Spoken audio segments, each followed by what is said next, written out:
Rien n'arrête Maud Fontenoy. Navigatrice, aventurière, militante, elle est de tous les combats. Depuis ses premiers exploits en mer, elle est devenue une personnalité appréciée des Français qui fait régulièrement la une des magazines. En traversant l'Atlantique et le Pacifique à la rame, Maud Fontenoy a marqué les esprits par son courage. Mais la navigatrice n'a pas seulement triomphé des océans. Son combat le plus redoutable, elle l'a mené contre le cancer. Une épreuve qu'elle affronte à sa façon, en prenant la mer. Au lendemain d'une grave opération, elle accomplit un tour du monde en solitaire, au grand désespoir de sa famille. Donc pour moi, c'était une forme de suicide. Je me suis dit, elle m'aurait dit je monte en haut de la tour Eiffel et je me jette, c'était pareil.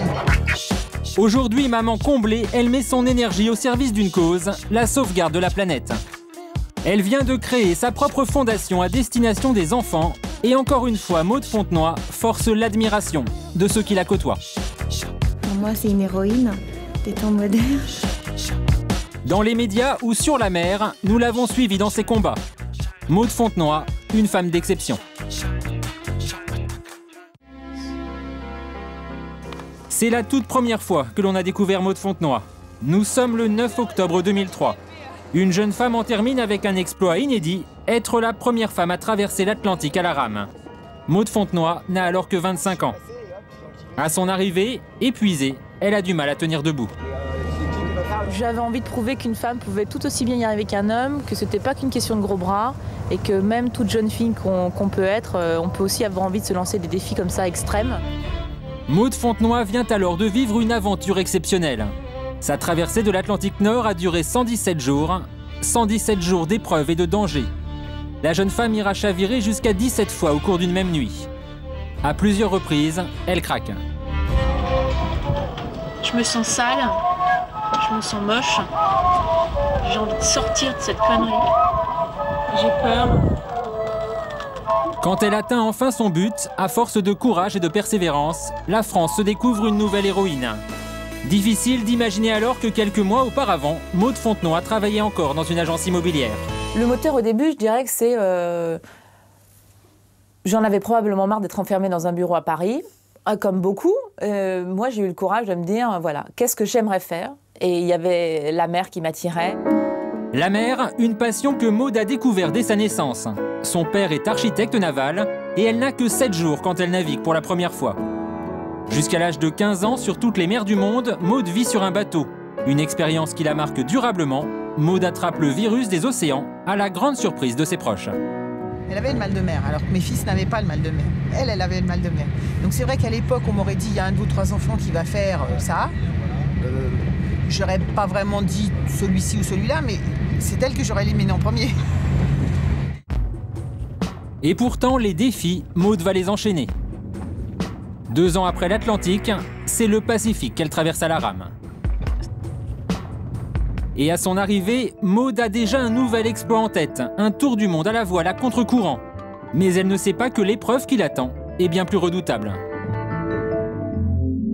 Octobre 2006, juste avant d'entamer son tour du monde, alors qu'elle est en plein préparatif, Maud apprend la terrible nouvelle, elle est atteinte d'un cancer du col de l'utérus. Contre toute attente, Maud décide de ne rien changer à ses plans. Quelques jours seulement après une opération, très affaiblie, elle choisit de prendre la mer. Donc pour moi, c'était une forme de suicide. Je me suis dit, elle m'aurait dit je monte en haut de la tour Eiffel et je me jette, c'était pareil.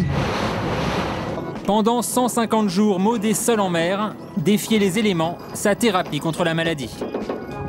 Personne n'aime être malade et c'est jamais le bon moment. Que ça soit avant de partir pour un tour du monde ou un autre moment de l'existence. Mais je crois que le fait d'avoir ce projet très fort en tête et d'avoir la détermination de partir quand même et d'aller au bout de ce tour du monde à contre-courant, c'était quelque chose qui m'a sûrement aussi aidé, quelque part, à oublier ma maladie et à faire en sorte que c'était ma volonté qui décidait et non pas mon corps. À son arrivée à La Réunion, après 5 mois sur son bateau, Maud Fontenoy rejoint alors dans la postérité les plus grands noms de la voile. Mais la véritable victoire de Maud est ailleurs. Les premières analyses médicales sont formelles, toute trace de cancer a disparu. Sa détermination, Maud la met aujourd'hui au service de la protection de la nature. quand on navigue, on voit de plus en plus de nappes d'hydrocarbures, de cette pollution visible. Je vous parle pas de la Ce matin, c'est à la radio qu'elle fait passer son message. À chaque fois, son image d'aventurière lui donne encore plus de crédit. Ah bah j'ai pas de doute que ce soit une femme. Voilà, oui, ça vraiment, que Maud Fontenoy c'est une femme courageuse, ça je n'ai aucun doute là-dessus. C'est-à-dire ? Ça veut dire qu'elle ose affronter sa peur. Elle dit tout simplement que quand elle est sur une coquille de noix, elle pense aux 7 km, aux 7000 mètres qui est en dessous d'elle de vide. Donc si ça elle le domine et qu'elle arrive à le transformer en énergie, c'est formidable. Oui, c'est pour ça c'est un trajet ça aussi. Salut. Maud a maintenant rendez-vous à l'autre bout de Paris pour une émission de télévision. Pas le temps de souffler, ni de déjeuner. Les enfants qui nous regardent, faut pas manger comme ça. Hein. Faut manger équilibré. Hein. Des carottes et de la salade verte et tout ça. Hein. Pas bien de manger des trucs au chocolat. Hein. Maud vit à Marseille, alors à chaque fois qu'elle vient à Paris, son agenda est surchargé. C'est bien, ouais. À peine le temps de croiser une autre star de la cause écologique. Ah, salut. Ça va, Maud? Ça va? C'est à toi, je crois. Ouais. Salut. Et Maud est prête à intervenir, ici pour encourager le développement des voitures propres. Exceptionnel. Grand pro. 1 heure plus tard, nouvelle émission et nouvelle intervention. Cette fois, c'est au sujet du tri des déchets. Qu'est-ce que vous en pensez? Je serais douée pour être éboueur? Ouais. Mais ici, à sa sortie du plateau, une surprise attend Maud.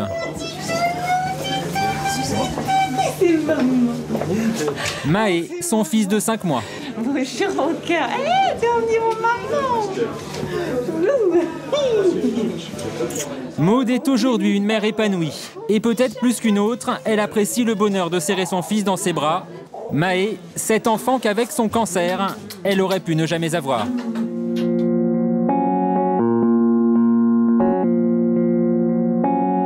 Que j'ai l'âge de 15 ans, c'était de donner la vie à un enfant. Donc j'ai vraiment eu le sentiment que c'était une punition parce que j'avais été trop audacieuse, trop ambitieuse dans mes projets. Et j'ai une bonne étoile, je suis tombée enceinte et j'ai mon petit bébé. Aujourd'hui, c'était la plus belle des choses qui puissent m'arriver.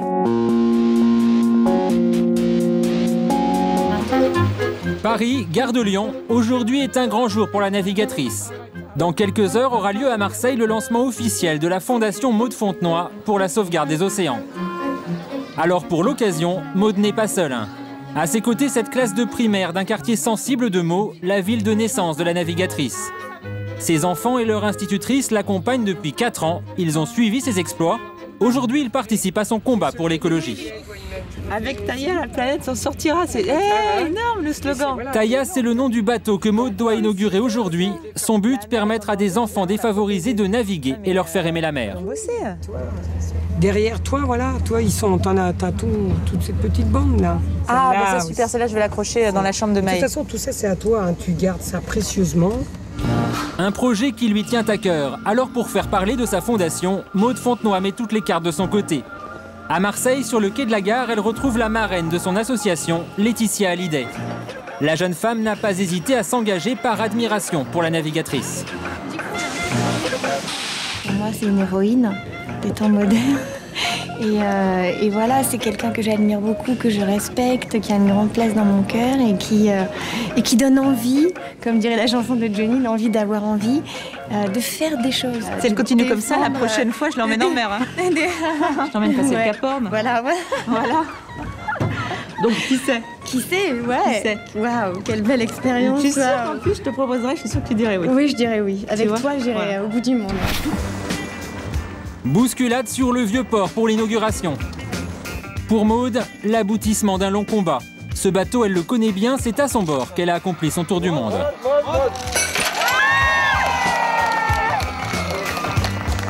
Mais désormais, sur le Taïa, elle ne sera plus seule. Des enfants navigueront avec elle. Et ça commence dès cet après-midi. À aucun moment, vous devez lâcher le bateau. Toujours, vous tenez le bateau. Les premiers à embarquer, ces enfants des cités qui la soutiennent depuis des années. La plupart n'étaient jamais montés sur un bateau. Tu penses bien qu'ils sont en train de réaliser un rêve, alors tu peux les emmener là-bas à Shanghai. Hein. Emmener des enfants en mer, le rêve de Maud Fontenoy depuis sa propre enfance. À force de persuasion, elle est arrivée à ses fins. Ne jamais renoncer, c'est le message qu'elle souhaite transmettre à tous ses enfants. Cette femme-là, avec son mental et ses messages qu'elle leur fait passer, ne jamais baisser les bras, aller jusqu'au bout de ses rêves. Elle m'a aidé à sauver en fait des centaines de gamins. Maud compte bien rester un modèle pour tous ses enfants. Et c'est sur la mer qu'elle se sent la plus utile. J'ai l'impression d'avoir un petit peu cassé la carapace et de m'être retrouvée dans ces aventures parce que je suis allée au bout de moi-même. Et je souhaite ça à tout le monde, c'est-à-dire que dans quel que soit le projet, à un moment donné, de se sentir vivre et d'avoir le sentiment, un court instant, de donner du sens à sa vie.